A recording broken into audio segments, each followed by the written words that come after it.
ప్రత్యేక తెలంగాణ కొరకు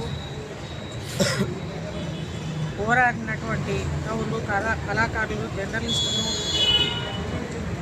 విద్యార్థులు యువకులు మరి ఎంతోమంది ప్రత్యేక రాష్ట్రం కొరకు పోరాడి తొలి దశలో విద్యార్థులు అమరులైనరు, మలి దశలో అమరులైనరు. మరి అట్లాంటి తెలంగాణను మనము ఈరోజు సాధించుకొని మరి మన అన్నలకు ఒప్పజెప్పి పెద్దలకు ఒప్పజెప్పి భోగాల తెలంగాణని బంగారు తెలంగాణని భోగాల తెలంగాణని చేసాడు. మరి ఇది ఆంధ్ర పీడితుల పాలన నుంచి మనం సాధించుకున్నటువంటి తెలంగాణను ఈరోజు పరిస్థితి మళ్ళీ మనం తెలంగాణ కొరకు ఉద్యమకారులు ఎంతోమంది అమరులైనరు. ఈ ఉద్యమకారుల కొరకు మరి ఎవరు వచ్చినా వాళ్ళ పబ్బం గడుపుకుంటున్నారు. ప్రజలను ఉద్యమకారులను మోసం చేసి వాళ్ళే లక్షల కోట్లు సంపాదించుకొని ఇవాళ ఉద్యమకారులకు ఎటువంటి పరిస్థితి కల్పించినటువంటి రోజు లేదు. మరి దీన్ని ముందుకు తీసుకుపోవడానికి మేము శ్రమిస్తున్నాము. అసలైన ఉద్యమకారుల కొరకు అసలు సీసలైన ఉద్యమకారులు కావాలి. వాళ్ళను మనం ముందుకు తీసుకుపోయి వాళ్ళకి ఏదో ఒకటి ఆధారం చేయాలి అనే ఉద్దేశంతో మేము రేపు 28 తారీఖు నాడు మరి ధూమ్ధామ్ మా తెలంగాణ ఆత్మగౌరవ సభను మేము మా సోదరులతోటి అందరి సహాయంతో మేము ఆ సభను ఏర్పాటు చేసుకున్నాము. దానికి తెలిసిన పెద్దలను అతిథులను ఆహ్వానించిన అతిథులు అందరూ రావాల్సిందిగా కోరుతూ మరి ఈ తెలంగాణను 6 గ్యారంటీలు ఇచ్చిండ్రు మన రేవంత్ రెడ్డి గారు. మరి ఇంతవరకు ఎవరు కూడా దాన్ని ఊసెత్తట్లేదు. మరి అమరుల అయినటువంటి వాళ్ళ కుటుంబాలు వాళ్ళ పరిస్థితి ఎవరు కూడా ఆలోచించట్లేదు. మళ్ళీ మనము ఉద్యమకారులు రోడ్డెక్కే పరిస్థితి ఏర్పడింది. కాబట్టి మనము మళ్ళీ కూడా రోడ్డు ఎక్కటమా, మరి శాంతియుతంగా మళ్ళీ పోరాటం చేయటమా, దీన్ని సాధించుకునే పరిస్థితి మరి మీ అందరి సహకారం కావాలని కోరుతూ మరి ఆనాటి నుండి ఈనాటి దాకా సాయుధ పోరాటంలో జరిగింది ప్రత్యేక తెలంగాణ కొరకు పోరాటం జరిగింది.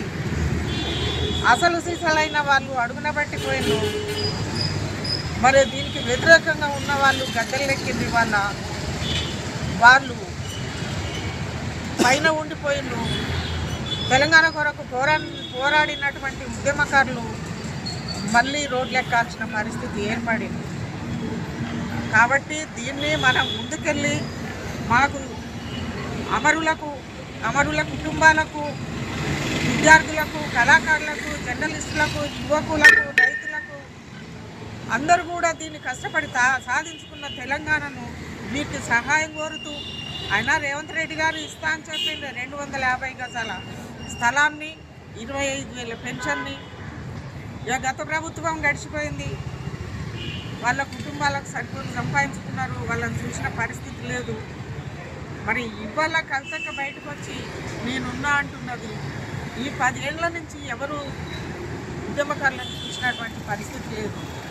రేపు మరి మళ్ళీ మేము మా ఉద్యమకారుల సహాయంతో ఉద్యమకారులే దీన్ని సాధించుకోవాలని మీరు అసలైన ఉద్యమకారులు రేపు 28 తారీఖు మా సభకు రావాలని కోరుతూ దీన్ని ఈ 6 గ్యారెంటీలను సాధించుకోవాలి. మరి వాళ్ళకు ఉద్యమకారులకు గుర్తింపు కార్డులు ఇవ్వాలి. అమరుల కుటుంబాలకు సహాయం కావాలి. తను ఇస్తున్న 250 గజాల ప్లేస్ని ఇవ్వాలి. వాళ్లకు 25,000 పెన్షన్ ఇవ్వాలి. వాళ్ళకు గుర్తింపు కార్డులు ఇవ్వాలి. వాళ్ళకు హాస్పిటల్, వాళ్లకు విద్యకు కానీ వైద్యానికి కానీ వాళ్లకు ఆసరయ్యేటువంటి పరిస్థితి ఏర్పడాలని, అది అయ్యేదాకా మళ్ళీ మేము ఊరుకునేది లేదు. మళ్ళీ రోడ్ల మీదకి వస్తాం. మరి ఎక్కడ పోవాలి, ఎవరిని అడగాలి? దీనికి బాధ్యుడు రేవంత్ రెడ్డి గారు. రేవంత్ రెడ్డి గారు ఇస్తారా, మేము మళ్ళీ మా పోరాటానికి ముందుండాలా అని తెలంగాణ ఉద్యమకారులను ఆలోచించండి. మా వల్లనే, ఉద్యమకారుల వల్లనే మీరు అసెంబ్లీలో కానీ మీ సీట్లు, మా ఓట్లు మీకు సీట్లు తెచ్చిపెట్టాయి. కనీసం ఒక్కరు కూడా అసెంబ్లీలో ఎవరైనా ఉద్యమకారులను మేము రోడ్డుకి ఈ రకంగా గోల చేస్తుంటే ఒక్కనాడన్న ఉద్యమకారుల ఊసెత్తిన వాళ్ళు. మరి దీన్ని ఎందుకు ఇట్లా చేస్తున్నారు? నిర్లక్ష్యము ఉద్యమకారుల వల్లనే కదా. ఉద్యమకారులను గద్దెలెక్కిస్తారు. మీరు ఉద్యమానికి, తెలంగాణకు వ్యతిరేకంగా ఉన్న వాళ్ళను మీరు పైన కూర్చోబెడతారు. ఉద్యమకారులను ఇంతవరకు మీరు గుర్తు చెయ్యరా? వారి ఆత్మ గౌరవాన్ని, ఉద్యమకారుల గౌరవాన్ని నిలబెట్టేదాకా మేము మా పోరాటాన్ని ఆపేది లేదని నేను కోరుతూ, జోహార్ తెలంగాణ అమరవీరులకు, జోహార్ తెలంగాణ అమరవీరులకు, జోహార్ తెలంగాణ అమరవీరులకు, జోహార్ జోహార్. విజయవంతం చేద్దాం ఈ నెల 28న జరిగే మహాసభను.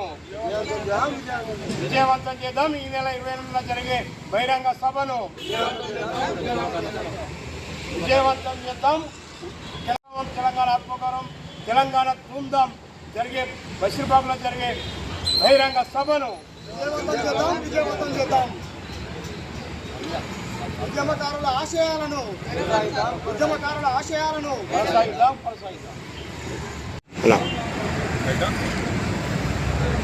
జోహార్ అమరవీరులకు, జోహార్ జోహార్, జోహార్ అమరవీరులకు, జోహార్ జోహార్. జై తెలంగాణ, జై తెలంగాణ, జై తెలంగాణ, జై తెలంగాణ. నా పేరు మద్దుల సాయిబాబు. నేను తెలంగాణ ఉద్యమకారుల joint action committee co chairman. ముఖ్యంగా ఈరోజు అంబేద్కర్ దగ్గర వాల్ పోస్టరు ఆవిష్కరణ కార్యక్రమం చేసుకున్నాము. ఈ నెల 28వ తారీఖు బషీర్బాగ్ ప్రెస్ క్లబ్ యందు ఉద్యమకారుల మహాధర్నా కార్యక్రమం చేస్తున్నాము. దీనికి సంబంధించి ఇక్కడ పోస్టరు ఆవిష్కరించాము, అంబేద్కర్ సాక్షిగా కరపత్రము. దీని ముఖ్య ఉద్దేశం ఏంటంటే, మనము ఉద్యమము చేసింది తెలంగాణ రాష్ట్రం కొరకు చేశాము, తెలంగాణ సాధించుకున్నాము. కానీ 12 సంవత్సరాలు గడుస్తున్నా కూడా ఇంతవరకు కూడా ఉద్యమకారులు బయటకు వచ్చి రోడ్డుకెక్కి ఇంకా మాకు రాలేదనడం ఈ రాష్ట్రంలో సిగ్గుచేటు. ఈ రాష్ట్ర ప్రభుత్వాలు, పోయిన ప్రభుత్వం కానీ ఈ ప్రభుత్వం కానీ అసలు ఎవరి వల్ల ఉద్యోగం తెలంగాణ రాష్ట్రం ఏర్పడ్డది, ఎవరు తీసుకొచ్చారు, ఎవరు కష్టపడ్డారు, ఏం చేశారనేది ఇంత మాత్రం సోయి లేకుండా పదవులు పంపకాలు చేసుకుంటా ఒకరు కాకుండా ఒకరు అనేది నువ్వు పోతే నేను, లేకపోతే నువ్వు అని రాజ్యాలు ఏడుతున్నారు. కానీ ఒక నిమిషము అంబేద్కర్ ఆ అమరుల త్యాగమే లేకపోతే, ఉద్యమకారులది శ్రమే లేకపోతే ఈరోజు తెలంగాణ రాష్ట్రం ఎక్కడిది? వీళ్ళు పదవులు అనుభవించేది పదవులకన్నిటికని, లేకపోతే వీళ్ళ భోగాలు అనుభవించే వాటికి వీళ్ళకు ఎక్కడిది ఇదంతా? మా కష్టం మీద, మా గొంతులతోని, మా బలంతో మేము అరిసే అరుపులు, పెట్టే కీకలు, చేసే ఉద్యమాలు, పిడికిలు బిగించిన సవాళ్ళు ఇవన్నీ పక్కన పోయినాయి. ఈరోజు తెలంగాణ రాష్ట్రంలో మొత్తం గద్దెనెక్కి కూర్చొని అసలు తెలంగాణ ఉద్యమకారుల ఊసే లేదు. ఏ మనిషి చనిపోవాలన్నా కూడా కొంత బాధ ఉంటుంది. అలాంటిది 1200 ఉద్యమకారులు తమ ప్రాణాలను తృణప్రాయంగా తుంచేసి తెలంగాణ ఉద్యమంలో పాల్గొని తెలంగాణ రాష్ట్ర కాంక్ష కొరకు ఆకర్షిస్తూ వాళ్ళు ప్రాణాలు విడిచారు. అలాంటి వాళ్ళకు కూడా కనీసం కూడా కనికరం లేదు ఇక్కడ ఉన్న తెలంగాణ పరిపాలించే రాజకీయ నాయకులకి. ఉద్యమకారులమైన మేము ప్రతిసారి గొంతెత్తి అరుస్తూనే ఉన్నాం. ఈ రాష్ట్రం పోయిన ప్రభుత్వము మంచిగా లేదని చెప్పేసి వచ్చే కాంగ్రెస్ గవర్నమెంట్ అయినా మాకు న్యాయం చేస్తుంది అనుకుంటే అది కూడా ఇంతవరకు 2 ఏళ్ళు గడుస్తున్నా మా పేరే తీయట్లేదు, ఉద్యమకారుల ఊసే తీయట్లేదు. అందుకొరకే ప్రభుత్వాలకు కనువిప్పు కావాలని తెలంగాణ ఉద్యమకారులను ఈ ప్రభుత్వం అధికారంలో రావడానికి ఇచ్చిన హామీలలో మాకు ముఖ్యంగా తెలంగాణ ఉద్యమకారులకు హామీలు ఇచ్చారు. వారు ఇచ్చిన హామీలనే మేము అడుగుతున్నాం. ఈ ప్రభుత్వం రావడానికి, కాంగ్రెస్ ప్రభుత్వం గద్దెనెక్కడానికి ఉద్యమకారులకు ఇచ్చినటువంటి హామీలు ఏదైతే ఉన్నాయో అవే అమలు చేయమని అడుగుతున్నాం. కొత్తగా గొత్తెమ్మ కోరికలు ఏం చేయట్లేదు. 2 సంవత్సరాలు గడుస్తున్నా ఆ రోజు నుంచి ఈ రోజు వరకు అసలు ఒక్క రోజు కూడా తమ క్యాబినెట్లో కానీ, తమ చర్చలలో కానీ, తమ మీటింగ్లలో కానీ ఏ ఒక్క నాయకుడు అధికారంలో కూర్చున్నాడు ఉద్యమకారుల గురించి మాట్లాడలేదు. ఇది చాలా శోచనీయం. ఎన్నో కార్యక్రమాలు జరుగుతున్నాయి. 100 కోట్లు, 1000 కోట్లు రాష్ట్రానికి సంబంధించినవి కాకుండా ఏదో అందగత్తెల పోటీలని ఇంకేదో అని ఫుట్బాల్ మ్యాచ్లని ఇవన్నీ చేసుకుంటున్నారు. కానీ ఈ రాష్ట్రం సాధించడానికి ప్రాణాలు అర్పించిన వారి కుటుంబాల గురించి కానీ వారి గురించి కానీ ఒక్కరోజు కూడా ఆలోచన చేయకుండా పోతున్నారు. ఇది మరీ దారుణం. మానవత్వం లేని ప్రభుత్వం ఉంది ఈ తెలంగాణ రాష్ట్రంలో. కనీసం ఏ మనిషికైనా మనిషి చనిపోతే కొంతన కాకుండా కొంతనన్నా సహాయమో లేకపోతే వాళ్ళకి ఏదో చేయాలన్నటువంటి ఆలోచన కలుగుతుంది. కానీ ఈ ప్రభుత్వానికి లేదు. దీనికి కనువిప్పు చేయడానికే మేము ఈరోజు 28వ తారీఖు నాడు తెలంగాణ ఉద్యమకారులు జయంతి యాక్షన్ కమిటీ తరఫున పెద్ద ఎత్తున మహాసభను ఏర్పాటు చేసుకోబోతున్నాం. అందుకని తెలంగాణ ఉద్యమకారులు కానీ తెలంగాణ కొరకు పాటుపడిన వాళ్ళు కానీ విద్యార్థి సంఘాలు కానీ జర్నలిస్ట్ సంఘాలు కానీ కవులు కళాకారులు మేధావులు ప్రతి ఒక్కరూ మాకు వచ్చి అండదండగా నిలిచి ఈ కార్యక్రమాన్ని పెద్ద ఎత్తున విజయవంతం చేయాలని కోరుకుంటాం. జై తెలంగాణ. జై తెలంగాణ.